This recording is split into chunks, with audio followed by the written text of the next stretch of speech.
Is Robert Shapiro nice? He's very nice. So you want to hear the story of how he ended up writing the foreword for my book? I would love to. Yeah. I would love, which you're very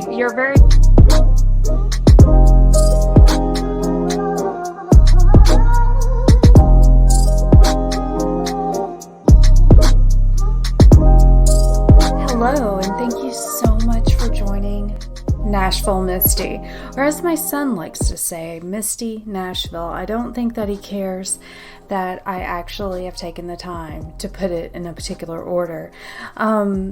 It's so nice to be with you guys. I mean, we're in the middle of the apocalypse. We're in the middle of the end times. We're in the middle of a Left Behind series, and that you guys are taking time to spend with me today is absolutely amazing. So thank you so much. Now, today's show has a lot of different elements, and I have a very, very special guest today. Rebecca Zung. She is in the top 1% of attorneys in the nation. She has been in USA Today and is known as the best lawyer in America. She's also a best-selling author with numerous awards and certifications. She has morphed from one of the best divorce attorneys in the nation to also one of the best narcissism experts. So she's going to show us today some tips to know if you know a narcissist. We're going to get down and dirty with the signs of toxic relationships. Don't you want to know if that coworker is down low, narcissistic, and what to do about it? We are going to go over that with you today. Rebecca is just an amazing person, and I cannot wait for you to glean from her wisdom. She literally could save us decades of pain, and I am all about that. So if you have not listened to my other shows or you don't know me in the real world, my name is Misty Perry. I am a multi-million-dollar producing real estate affiliate broker in Nashville. I also have different elements to my life, income streams, side hustles. I have a YouTube and I have 2 podcasts. The other is called Misty K Coaching, and it is a mindset development podcast. It's really more about me focusing in on one issue that you could be having in your life and just kind of coaching you through it. I'm basically just a friend for the car ride, and we talk about toxic behaviors. We talk about enabling. We talk about things that all have to do with the law of attraction. So it's really fun. If you're into personal development, just check me out. It's everywhere that that podcasts are offered. So that's a little bit about me. I also manage 2 of my sons. They are both actors and models. I am a single mom here in the Nashville area. I really like wine. I'm getting a sommelier's license. I love to travel. And what else? What's one? Okay, I'm going to think of something really odd. Let's see. What's something really odd about me that no one knows? And I'll just tell you guys today. I am obsessed with, I actually had to pause the podcast because I meant that I was going to tell you something odd. Oh, serious. This is not a tease, okay? I love studying end time prophecy and conspiracy theories. I am obsessed with zeitgeist and all that kind of thing. So of course, I mean, what's going on with the world today, everything. And next week, I'm actually going to do a whole week of conspiracy theories on my social media. I'm just coming out of the closet as far as I really believe there's portals and aliens. Okay, I said it. I'm out. Yes, I feel so free now. So if you've never read the Robert Kennedy Jr. Instagram, or if you don't even know what a portal is, what's fascinating about end time, and this is not part of the show, but what's fascinating about that is it's a whole nother world of thought. So say you're college educated, say you're well read. Once you go down these rabbit holes, I was about to say wormhole.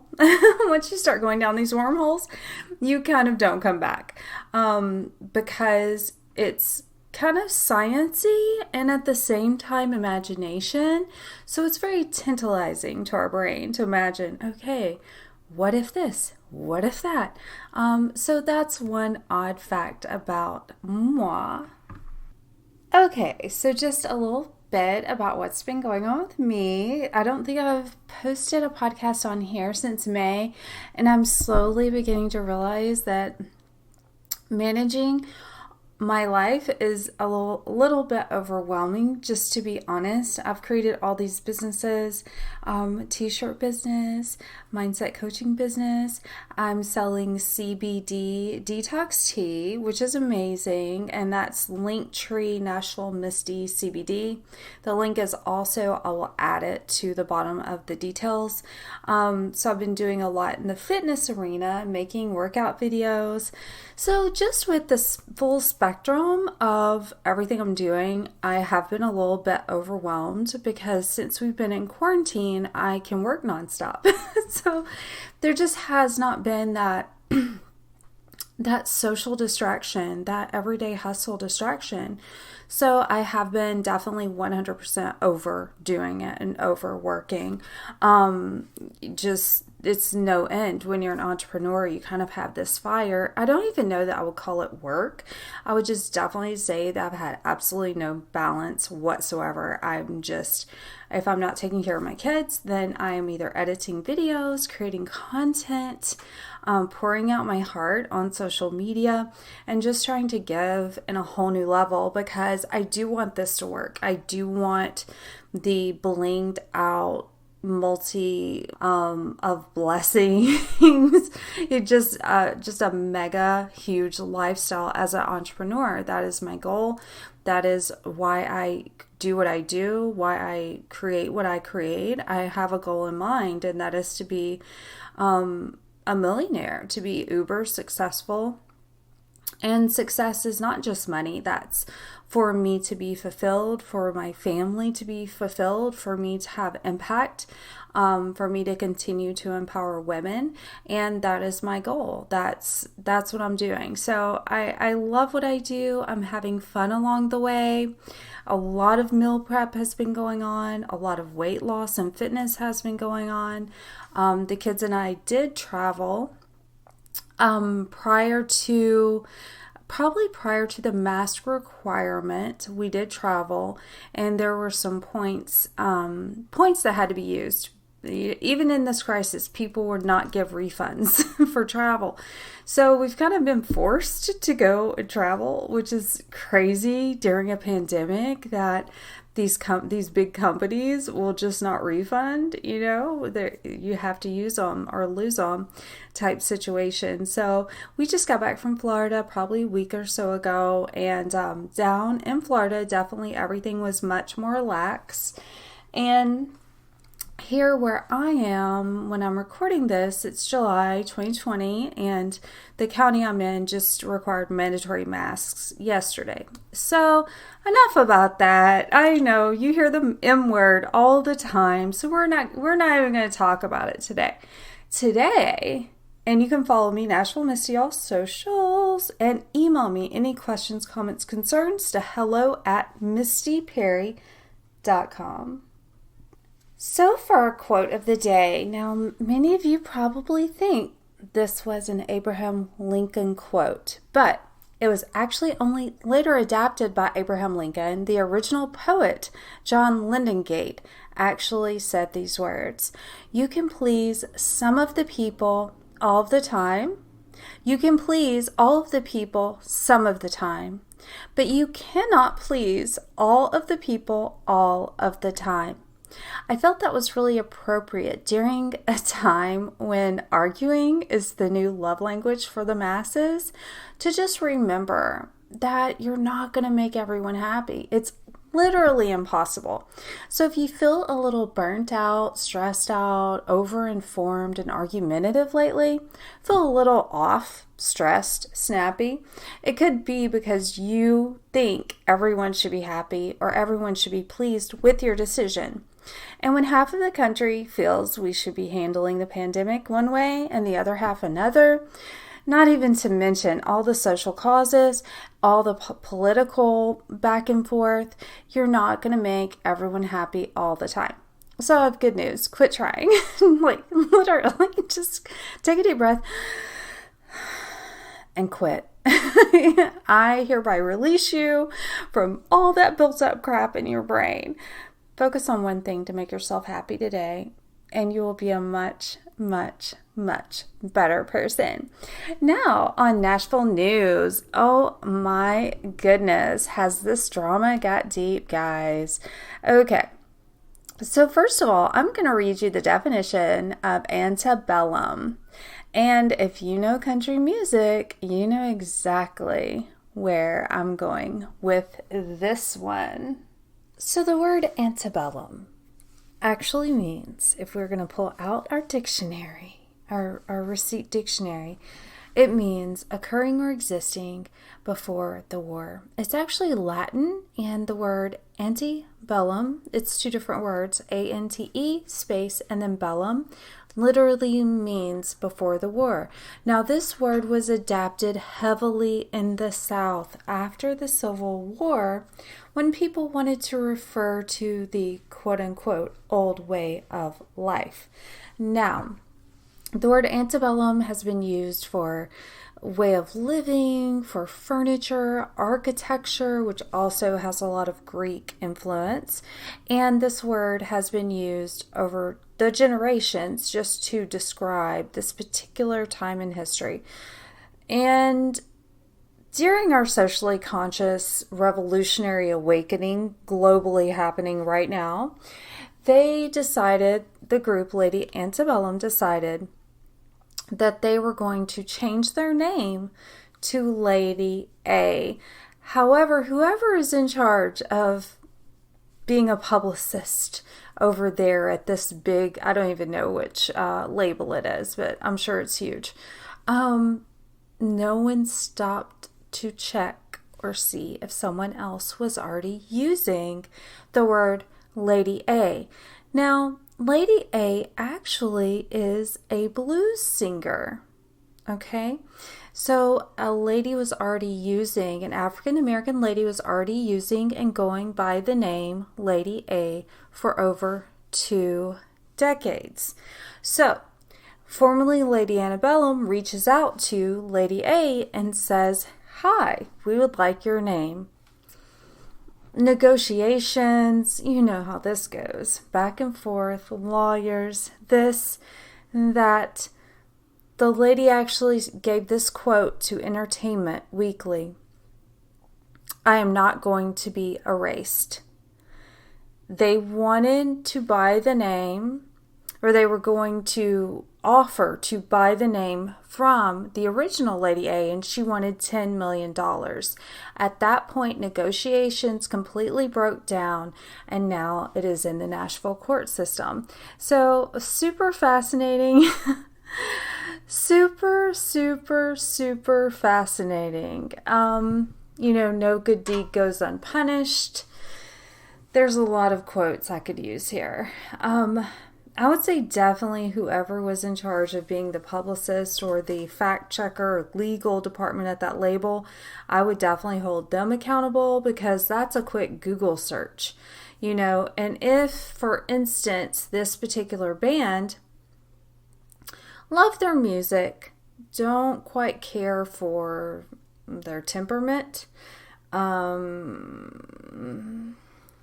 I could say a lot. This is the daughter of Linda Davis. This is not someone who had to work for it. This is someone who was handed a record deal. I was at the Wild Horse the night Linda Davis was bragging about how she was orchestrating this small group that she hoped would take off. And that became Lady Antebellum. And that was in, 2007? Something like that. I don't even think there's footage of the night I'm talking about, but Linda Davis got up, I have witnesses there with me, and said she had put together this group, and it had her daughter in it. Now, you know, the music, it's pop country, and I love it. Who doesn't love it? The daughter's attitude and holier than thou, religious, just smacks of old time Baptist entitlement. It's the type of girls that I was raised around in the South, with the big bow in their hair and a fake smile plastered with a rotten heart. I mean, it's just the same identical girl that the South is full of. That's my take on it. And if this group, who Linda Davis paved the way for, no one ever seems to talk about that. It's really funny in Nashville, these people become really huge and no one ever talks about how they got there. Like, Thomas Rhett, oh, give me a break, make me barf, like, hand me a barf bag right now. I mean, he's like sitting in a Nashville prep school and like, oh, I would be an artist like Daddy. Like that, like, that was his working for it. That was his struggle moments, So I really do take my hat off to people like Jason Aldean that came here, slept in their truck, really worked for it, really earned it, to the starving artists of Nashville, who give up everything for their craft. And, hats off to you, bro. There ain't no way that I would come to a city and just really, really gut-wrenchingly take a risk like that. You are a much better people than me, for sure, and all day. Now, as far as the parasites of the country music artists, they're these parasitical children that don't seem to be able to function without mommy and daddy. Yeah, that's how I feel about that. So, whether this artist contacted and knew someone already had that name, if I was the judge in this case, that's the crux. That's the crux of the case right there. Did knowingly Lady Antebellum use their star privilege in order to hijack an African American lady's name? Did they knowingly release to the press that they were going to take something that they knew belonged to someone else? And I don't care how Linda Davis would like to paint that. That's called stealing. Fortunately, we are not powerful to take anything from a beautiful, beautiful, beautiful culture. And I hope she gets every dime of that $10 million. I think that would be beautiful and lovely. And this definitely is a Nashville newsworthy moment. I will be following for you guys and keep you updated. Now, moving right along, let's talk about it. I'm so hyped out of my mind for this guest right now. And just a little background about narcissism. Yeah, let's talk on that. So, my personal history with narcissism. Yay! I wish I had a sound effect guy, and I feel like one day I am going to have a home studio and maybe production. The word production just sounds so sexy to me because I do everything, y'all. I do everything. I code, I promote, I do the PR, I book the guests, I do the graphic art. I mean, y'all know I'm raising kids, right? Yes, your girl is doing it, okay?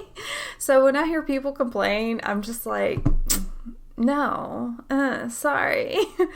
Don't do it because, you can do so much more than you think. And my history with narcissism, my history is this. I saw a pattern with my second kind of long-term relationship. I am a long-termer. Yes, I am. I had one boyfriend in high school. I met my children's father at 19. He was actually my pastor. And I did ministry with him. And then we got married. And I was with him until I was 30. So, and then that that marriage ended, and I got engaged and met someone else by 32 and was with that person 5 to 6 years. So I guess I've only had like three long-term relationships. Now I have dated. There's been years of seasons of dating in there. Currently in a dating season. Hello, hi, how are you? I like long walks on the beach, topped with sushi and prosecco. So what I will say is this: by long-term relationship number 2, I noticed a pattern, just a pattern of these behaviors, and I thought it was so interesting because there were 2 different people. They were from 2 totally different parts of the country. There were 2 different ethnicities. There were 2 different careers, but there were these similar, same patterns that even went back to my high school boyfriend. And then I began to notice, oh my goodness, this is the same guy. It's the same guy with different income, different outfit, same guy. And I began to Google these attributes, these what I would come later to find out were gaslighting and stonewalling and manipulation. And I'm sure you know what gaslighting is, and that comes from a movie, and me and Rebecca are going to discuss that today. Definitely that will come up. Also, stonewalling, well, that actually comes from Andrew Jackson. I believe, yes, pretty sure. I did have Tennessee history twice, maybe 3 times. But anyway, stonewalling is just where someone gives you the silent treatment and just completely shuts down. And so you're kind of left to your own mental devices. It is a form of emotional abuse, which I did learn later in my life. So these traits that all of these people had in common, and I would be in a relationship but just feel completely alone and have no idea why. Nothing was ever right. Nothing was ever good enough. A lot of silent treatment and punishment, things like that. I understood other people had quote unquote normal relationships. I just knew that I did not have that, and I did not know the missing piece of what is going on with me. Why am I attracting this into my life? What is it? And as I began to do research and Google, this would probably be a decade or so ago, I came across narcissism, and I began to read about all the different types of narcissism, and I am a highly sensitive person and an empath, and I began to read about how empaths actually attract narcissists. So empaths are people that feel other people's emotions. They're usually highly sensitive. They're overly giving, overly kind. They usually struggle with boundaries and speaking up for themselves.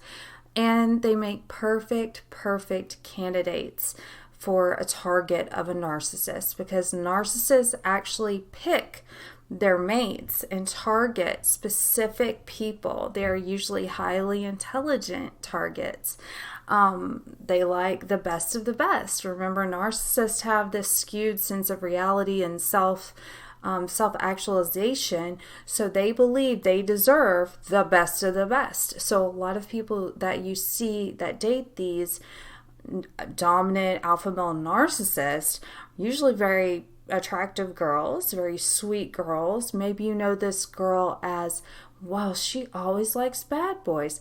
Well, it may not be that simple.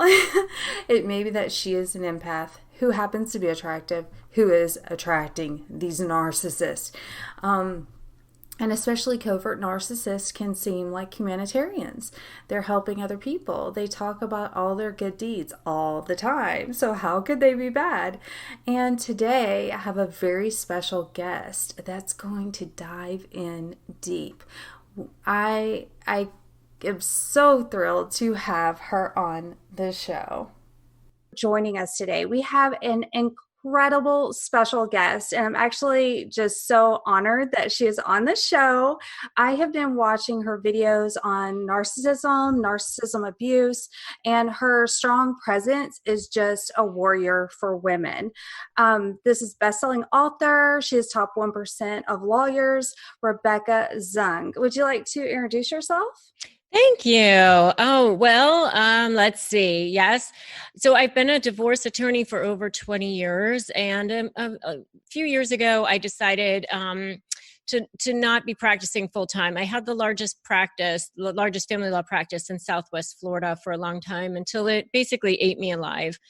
And my husband had always wanted to move back to California. He had lived in California prior to my meeting him. And we had met in law school.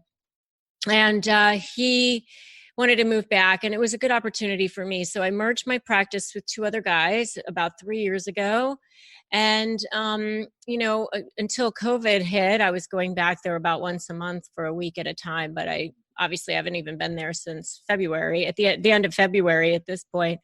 But so I've now focused on many other things. So I have a podcast, I created a YouTube channel, and I have a program called Slay Your Negotiation with the Narcissist. And I just do a lot of work in empowering people in dealing with high conflict or toxic personalities and empowering them to get out of those relationships and actually have a fair result. Yeah, you resonated with me, and I feel that you're the only person in this space that's merging the logistics, the financial. I mean, you're merging it. And when I got a divorce, there was no one like you. And it was very scary. And what is the first step you would recommend? Say we're talking to a woman today, and you know the atypical, they take over the finance, and she's stuck with small kids. What would you say to her? So this is a person who's in a relationship with a narcissist who wants to leave Right. the person. Yes. Yeah. So the first thing I always tell people is to, create a plan. I mean, a lot of times, especially when people are in a relationship with a narcissist, they like run out of the house like with their hair on fire, basically, because they're just so like it basically steals your soul at some point. But as much as you want to do that, I would say, it's really important to have a plan, because if you don't have a plan, then you end up going back. And if you end up going back, then the narcissist makes it way worse for you down the road. So, they punish you for leaving them. And so you when you leave, you want to make sure that you're ready to actually leave. Right. And so I would say have a stash of cash. I used to tell people at least 3 months worth. With COVID and everything, it's been a little bit of a crazy thing, but maybe even a little bit more. Sure. But at least 3 months worth to live on, and enough to hire a good lawyer. And it's not always possible for everybody to do that, but maybe secure loans, or maybe get a credit card in your name that the other person doesn't know about, or maybe, figure something out. But the ideal thing is that you would have access to enough to live on, or have a plan to live on. Maybe you're going to go back and live with your parents or something like that, so that you don't need to have so much cash, but you need to have a plan for how you're going to live, and where you're going to go. And really, when you're dealing with a narcissist, your plan should include every detail, like how is the other person going to get served with paperwork? Where are you going to be when that happens? What's going to be the living arrangement after the person is served? Are you going to both stay in the same house? Is one person going to move out? Who's it going to be? If one person is moving out, is there going to be a parenting plan? And what's that going to look like? So there's a lot to plan and consider before you move out. But the one thing I will say is that most states have a provision for the person who is the non-moneyed spouse, I'll call it, the person who wasn't working, to get to be provided for by the other person, whether it's in the form of temporary support, temporary attorney's fees, something like that. But I always say 3 months worth, because your lawyer has to file the right paperwork, the right pleadings to ask for that. And then a hearing has to be set, and then the judge has to rule. So you just need enough to get to a point where that happens. That's solid. That and it takes justice, and the system just seems to take time. You're Right. not going to rush a judge. Like, that's just not going to Correct. happen. Correct. So, And they were already backed up before this whole COVID craziness. sure. So. Right. So you have to anticipate maybe even an additional 3 months, or, online side hustles or whatever. When I watch your videos, Rebecca, you have like a heart connection with your audience, and they love you. You can read in the comments. I was reading them today. You just have that heart connection for passion. Where does that passion come from? I mean, I love them too. It's so I think that's part of it. They can tell. People can tell if you're authentic or not, right? It comes from me, because I was a victim of 2 narcissists myself, and not husbands or boyfriends or anything, but people close enough to me to wreak havoc and damage and trauma. And one was in my extended family, and one was in a business setting. And that's part of my passion. It's part of my mission to help people escape these relationships, because I think that narcissists just suck on every level. Yeah, I don't think they have empathy, and it's and they are dangerous. And I have found patterns in my relationships, and they can be friends, and that's a stereotype that it has to be a romantic relationship. They can be coworkers, friends, and that drained feeling, something's off. And that's one of my favorite pieces of advice, is if it feels off, it is, because we can't always articulate it. It's like nothing really happened, but it just feels wrong. Yeah. Well, it depends on the type of relationship the type of narcissist you're dealing with. But, certainly covert narcissists are way better at masking it and hiding it, to the world. And that's what I was dealing with. One of them I still have to deal with, because it's part of my extended family. But, to the world, they seem so nice, and so, and everybody just thinks they're such a good person. Right. But they're doing these little passive aggressive things to you behind the scenes. Like, one of the examples I often give is like, they were supposed to deposit money in a certain bank account, and they deposited in the wrong bank account, the one that you don't have access to. And they say, oh, I did that by mistake, and I'll fix it. And then they never fix it, and you have to keep asking them to fix it. And but then if you tell somebody about it, they think, oh, but they're so nice. I don't think they would steal money. Yeah. They're such a good person. Like, they're really kind. Obviously that must have been inadvertent, but that it's not, just these little things that add up. I really can't. Both of the narcissists that I had to deal with were covert narcissists. So it's worse. I cannot stand them. Yeah. I hate them with a passion. And I think that's why the people that I talk to, and who are part of my community on YouTube and Facebook and all of that, are so connected with me, because I'm connected with them, because I know what it's like. Yeah, you can see it in your eyes and I encourage everyone to go subscribe to her YouTube, turn the notifications on. When you're in front of the camera, Rebecca, your eyes are like piercing. And I'm like, who is this woman? She knows what she's talking about. It's so refreshing. It's not that clinical medical doctor persona. It's an actual person who's been in your shoes and literally can explain it to you. And I had only had experience with malignant narcissists, the grandiose narcissist.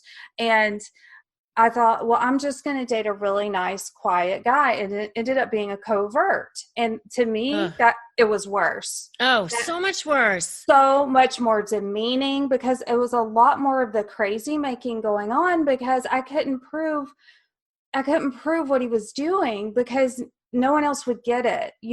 People knew something was off with him, but he would do seemingly good things and always come across as the hero, but he was actually sabotaging me. And it was the most bizarre. It was And it so just makes you bizarre. think you're crazy. I Yeah, mean, and you're not. right. And it just sucks. It literally drains the life out of you. It is Yes, like it consumes you. It's like all Yes. consuming, and Yes. you're sifted. I was thinking about, because of this interview, I was reflecting over my own life, and I was thinking how these type of relationships, it's like a grain of sand in a bathtub, and it's just one grain at a time, and you're thinking, oh, I can brush this off. It's not a big deal, until you can't move. When you're on the beach and your kids bury you in the sand, and at some point, you're completely helpless, and you didn't even realize it's happening. It's happening. Right. Yeah. Right. Yeah. It's like I heard the expression once, death by 1,000 cuts. That's good. Yeah. And I love that, because it's exactly what it is. It's these little passive aggressive things that, one of the examples I saw somewhere was, and I've given in my videos as well, is there was this husband who, he and the wife would stop at Starbucks, and he would go inside because he wanted to get coffee, and he'd ask her if she wanted anything. And she would tell him what she wanted, caramel macchiato or whatever. And he would come out and have only gotten his coffee. And he would just start driving away, and she'd like, oh, what happened to mine? And he'd say, oh, I forgot. And then didn't go back to get hers, it's sure. And it's infuriating, but it doesn't sound big enough to be a big deal, but it's completely infuriating. Exactly. And it's like those little things. And if you tell somebody about it, they go, well, that doesn't sound so bad. Well, they probably just forgot, and it's not like this massive, huge, oh, the person cheated on me, or they, did drugs or something. It's not that. It's these little tiny things. And it makes you think that you're crazy, but in your gut that you're not. You don't know how the hell to get out of it. And so, and especially if you're an empath or a kind person or a good person, you're constantly trying to take the high road, trying to be the better one. Well, maybe I can just live with it. Or okay, if that's what they want to do, but I'll just let it go, and so it just goes on and on until it gets worse and worse and worse, and to the point you just can't live with it anymore. Your soul is crying for escape. Yeah, and I almost feel the shy narcissist is worse, because it doesn't get bad enough to leave. So it's just sucky enough for you not to enjoy anything, but it's not sucky enough as a black eye to walk out the front door. And I know you were saying about the Starbucks story. I had a person in my life that knew I was trying to lose weight, and they were making me smoothies, but putting protein powder in them. They would send Starbucks to wherever I was on the app, because it was my weakness and I was trying to lose weight. Now, if you complain about having Starbucks delivered, you sound crazy. But I knew that was 800 calories. This person knows, and that's part of the crazy making, is that these coffee incidents don't sound big. Exactly. And it's but big. That it's like that, but it's not right, because then that person is not supporting you, right? They're not for you. And you want to be with someone who is for you, yes. Who lifts you up, who has your back. And you can feel that. You can feel when someone has that warm, genuine vibe, Exactly. Okay. So I'm sorry, were you finished? Oh, no. So I was just going to say, so that coupled with the fact that I've, been in high conflict divorce as a lawyer for over 20 years, it was just a good, and I wrote a book on negotiation last fall. it was released, and Robert Shapiro wrote the foreword for it, and it's called Negotiate Like You Matter. So it kind of all came together for me. I didn't realize that the two people that I was dealing with were covert narcissists until like December of last year, and like 6 months ago. And so, because I happened to read a book called The Covert Passive Aggressive Narcissist by Debbie Mirza, which I recommend to people. It was like all of my whole worlds all collided. I've been a divorce attorney for a really long time. I had achieved everything I could as an attorney. I wrote 2 best-selling books. I've been specializing in negotiation for a long time. And then dealing with 2 narcissists myself. It just all came together that this is what I should be doing. That's so beautiful. It's like a calling.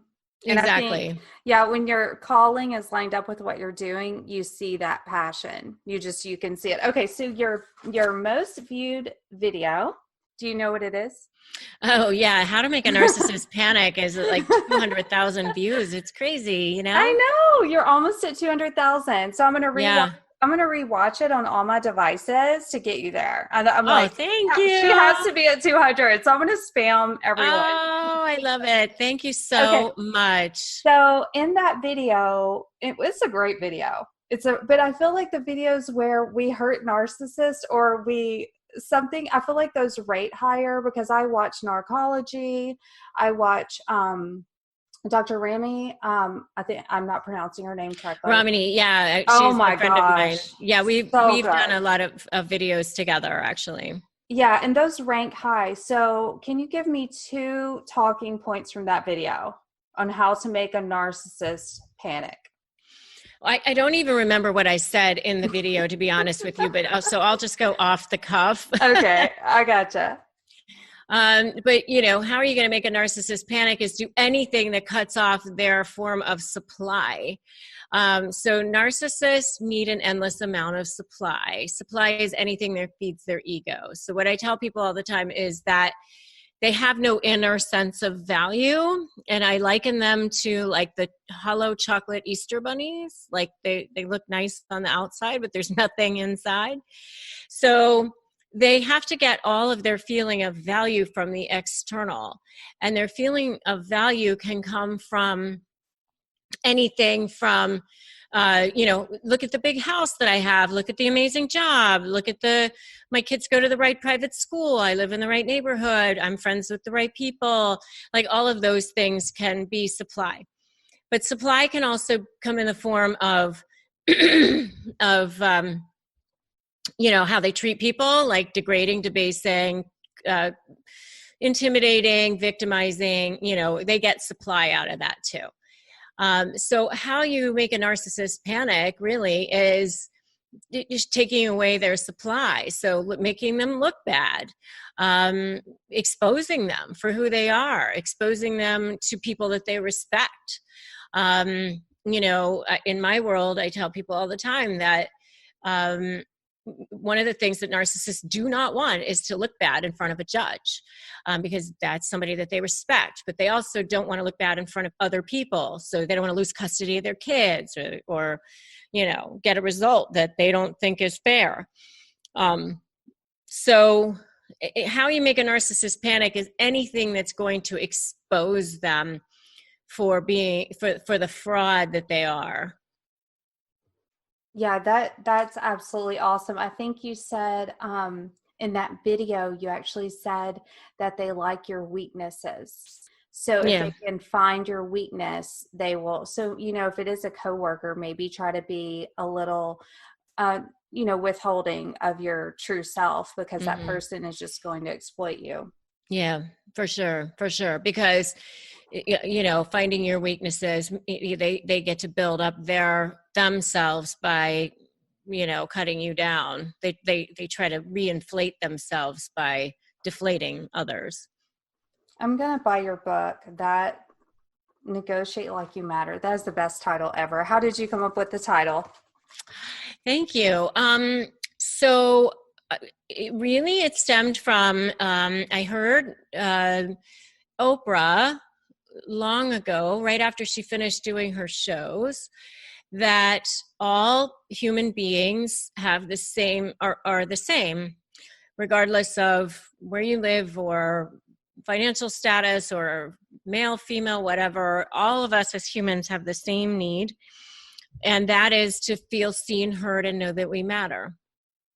And I figured out that in the middle of a negotiation, that's what's really going on, that both sides are vying to feel seen, heard, to know that they matter, to feel valued. And the reason why a lot of people don't like to negotiate is because they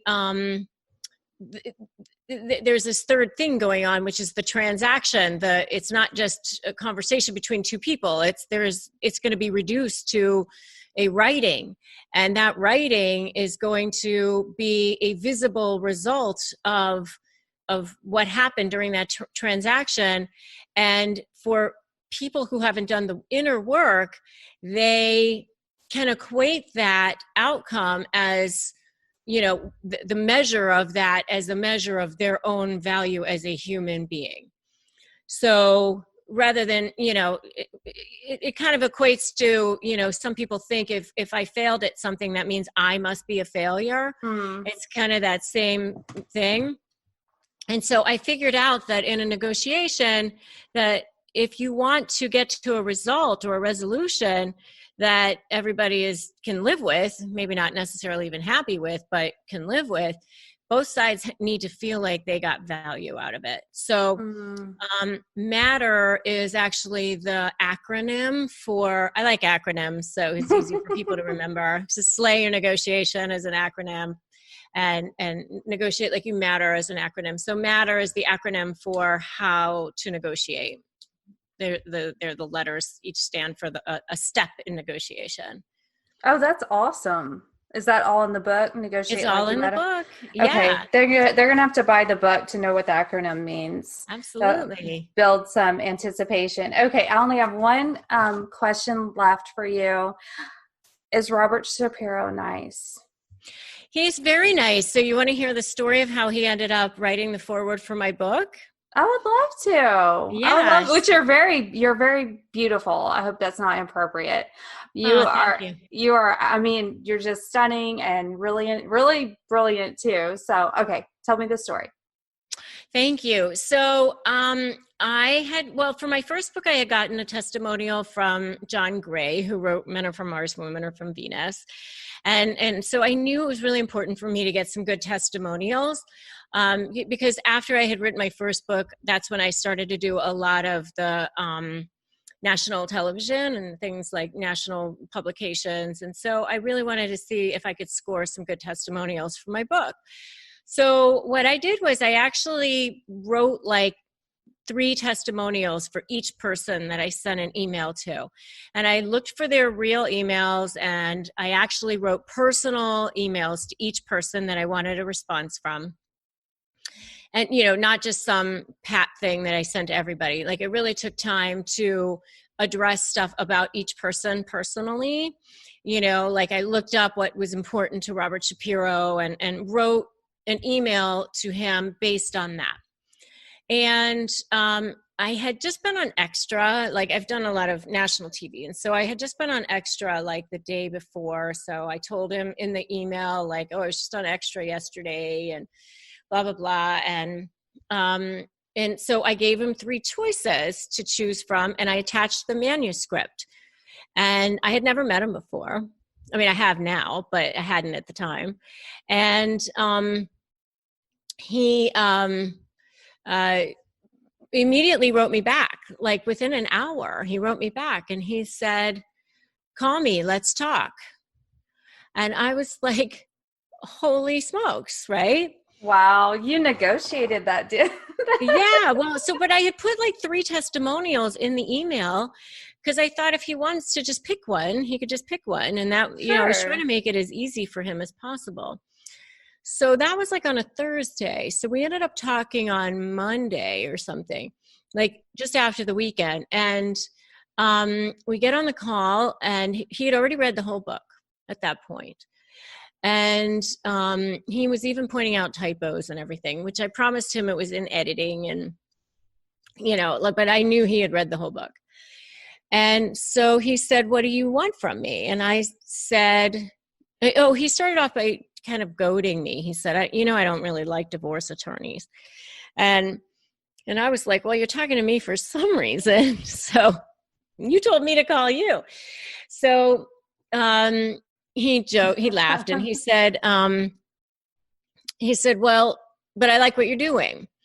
And so he said, "I could write a testimonial or a foreword if you want." And I'm like, "If you would like to write the foreword, please, that would be awesome." And he said, "Yeah, well, I've got this, and this going on in the next month. So if you want to put something together for me to review, I'll edit it. And here's what I want it to say." And he kind of like laid out a whole bunch of points of what he would want it to say. And that's how it came to pass. And then he invited me to go to his Robert Shapiro Foundation dinner. And we got to do, I've gotten to meet him a few times now. So pretty cool. That is an awesome story. That's a manifesting story, girl. I know. Well, I also sent one to Michelle Obama. I'm still waiting to hear back from her. Well, I'm sure you will. I'm sure any minute it's coming. The Robert Shapiro thing had to happen first. Yeah. That was laying the groundwork to build exactly. on. Next is Michelle Obama. Well, thank you so much for being with us today. And this is best-selling author Rebecca Zung. You need to go get her book on Amazon or whatever your book purchase of choice is during quarantine, and have it delivered. And it's Negotiate Like You Matter. Yes. And if you just go to my website, RebeccaZung.com, everything is there too. Oh, it's all linked. That's fabulous. Yeah, okay. It's all there. And I have free gifts there. So if people want some free stuff, go to RebeccaZung.com.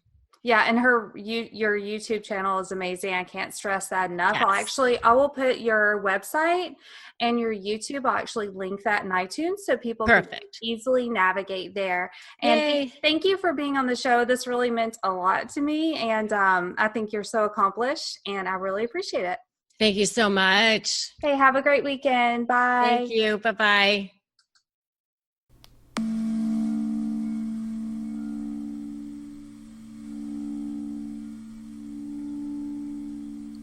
What you're hearing is not technical difficulty. It's intentional.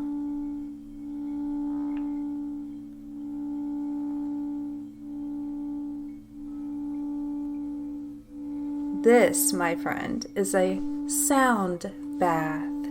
So if you feel slightly more relaxed, and if you got a little bit of tingles, then it's working correctly. A sound bath is a meditation class that aims specifically to guide you into a deep meditative state while you're enveloped in ambient sound. This is played with bowls by an instructor, and you can actually bathe in the sound. I literally have chills going from the top of my head to the bottom of my feet. And if you're digging what I'm throwing down right now, the channel and the name of the artist is Sound Healing with Crystal Bowls by Michelle Burke, B-E-R-C, on Heart Alchemy Yoga YouTube. Oh, I have to cut it off. I have so many chills. So please check out sound baths, and that is your beauty tip of the week.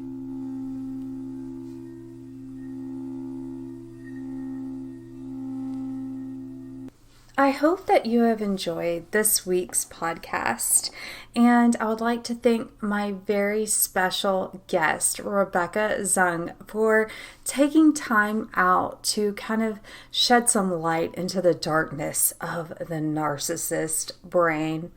And hearing about Robert Shapiro wasn't shabby. That was some really interesting socialite intel, if I would say that. If you're interested in buying and selling your home in the Nashville or Middle Tennessee area, please contact me at hello@mistyperry.com.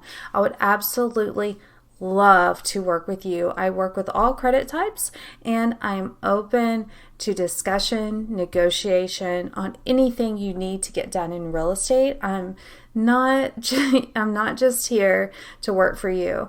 You are not a client, you're a family, period, point blank. Reach out and I will hook you up with first class service. You can follow me, Nashville Misty, on all social media. It is my absolute pleasure to spend time with you guys. This is honestly one of the highlights of my week to get to share. Don't forget my other podcast, Misty K Coaching. It's KAE Coaching, to do that mindset development throughout the week. Pop it on in the car, and everyone out there, stay safe. We're in the apocalypse. Hang on. Life is a roller coaster, rock star, but I know you got this.